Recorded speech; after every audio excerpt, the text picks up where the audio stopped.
Hola a todos, hoy vamos a empezar con el primer caso de estudio, que es el edificio de viviendas, y vamos a ver cosas como el movimiento del aire puede mejorar la sensación térmica y de esta forma lograr el confort térmico incluso con temperaturas ambientales más altas de lo normal, más altas de las que nos podría dar un sistema de aire acondicionado convencional.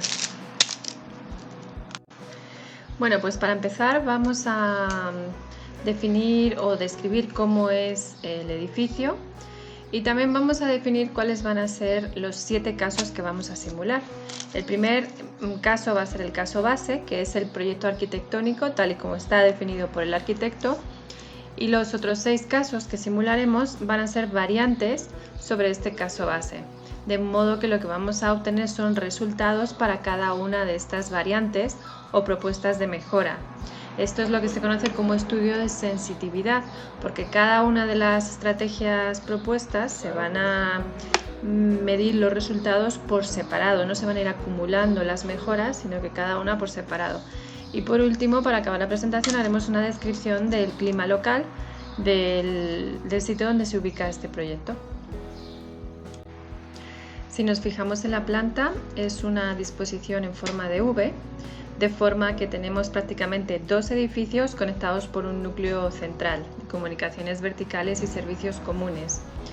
Podemos hablar que básicamente esta disposición genera 4 orientaciones principales, que son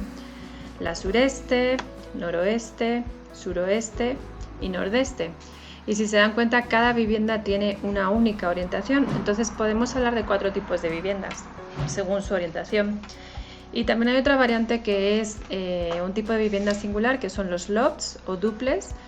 Son viviendas de doble altura que ocupan las 2 plantas superiores de la torre 2 y también todas las plantas del espacio que queda junto al núcleo de escaleras de la torre 1. También, si se dan cuenta, bueno, las cubiertas son planas, convencionales, transitables, y tenemos una serie de terrazas de perímetro triangular adosadas a cada vivienda, que generan un juego de luces y sombras interesante en las fachadas y también obviamente sirven para sombrear los huecos acristalados. Y la efectividad de estas terrazas con ese perímetro singular es una de las cosas que vamos a evaluar, si son realmente efectivas como protecciones solares. Aquí podemos ver una vista interior de una de las viviendas tipo y también una de las fachadas, donde podemos apreciar que a esas terrazas triangulares se les añade unos elementos laterales de sombreamiento vertical. Y bueno, pues si se dan cuenta, están definidos pues algunas partes opacas, otras de panel perforado y otras son nada más una estructura metálica en la que está previsto que trepen algunas plantas. Una de las primeras cosas que vamos a realizar con la simulación energética es evaluar la efectividad de estos parasoles laterales como medida de sombreamiento para las distintas orientaciones y en distintos momentos del año. Una de las épocas más cálidas del año para la ubicación del proyecto, que es un municipio del estado de Querétaro, son los meses de abril y mayo. La primavera es más cálida en esta ubicación que el verano. Esto se debe sobre todo al ángulo solar, que durante el mes de mayo es prácticamente en las horas centrales del día perpendicular, de forma que la intensidad solar es mucho más alta que en otras épocas del año. Y entonces una de las prioridades va a ser limitar la ganancia solar en esta época del año, de forma que podamos lograr el confort térmico al interior sin necesidad de requerir sistemas mecánicos.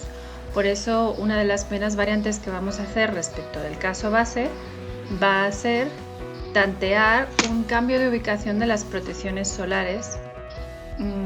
para ver si realmente son efectivas en la época del año que son más necesarias, que serían los meses de abril y de mayo.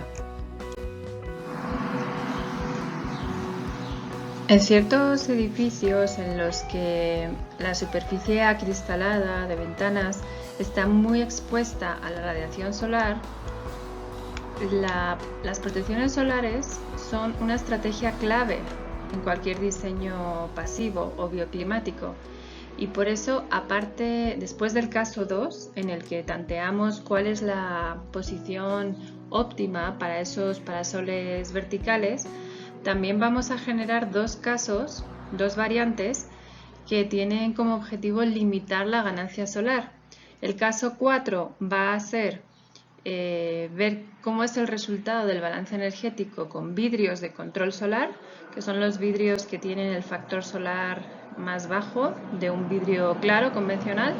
El caso 5 va a ser evaluar los resultados para un edificio con persianas exteriores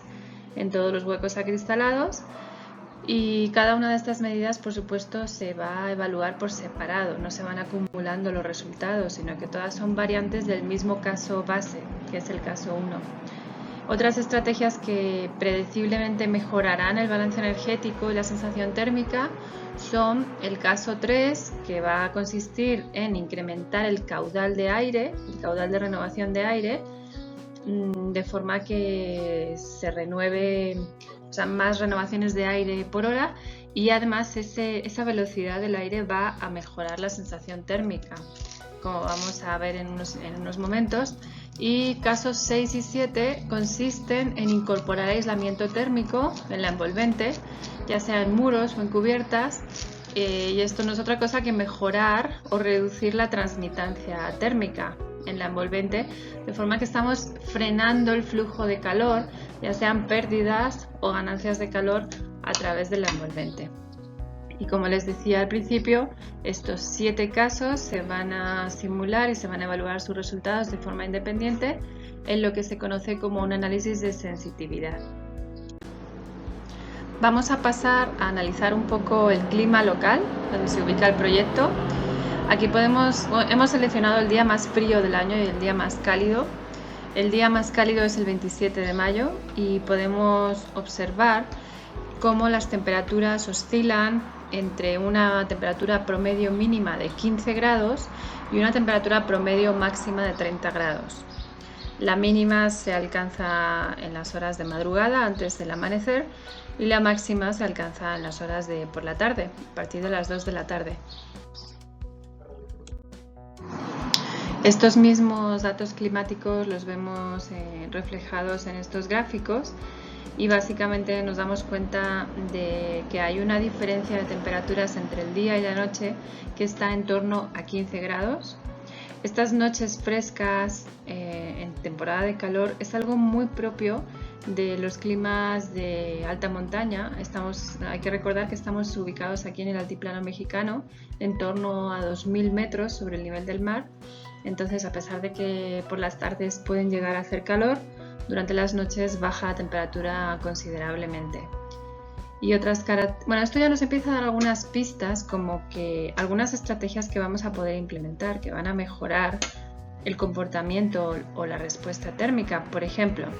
si yo intento incrementar la ventilación nocturna y esto lo complemento con masa térmica al interior del edificio,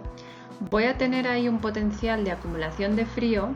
que me va a proporcionar enfriamiento radiante pasivo durante las horas vespertinas, que es cuanto más calor hace. Y de igual modo, durante las horas de más calor, la ventilación natural puede ayudar a disipar posibles ganancias internas de calor, y simplemente el movimiento del aire va a mejorar la sensación térmica, como vamos a ver en una diapositiva del estándar de confort térmico ASRAE 55. Para temporada de frío nos damos cuenta de que las temperaturas exteriores son bastante bajas en invierno, por debajo de los 10 grados de promedio, y en cambio son temperaturas bastante agradables durante el día, que están en torno a 25 grados. Entonces vemos la misma característica, un salto térmico importante entre el día y la noche,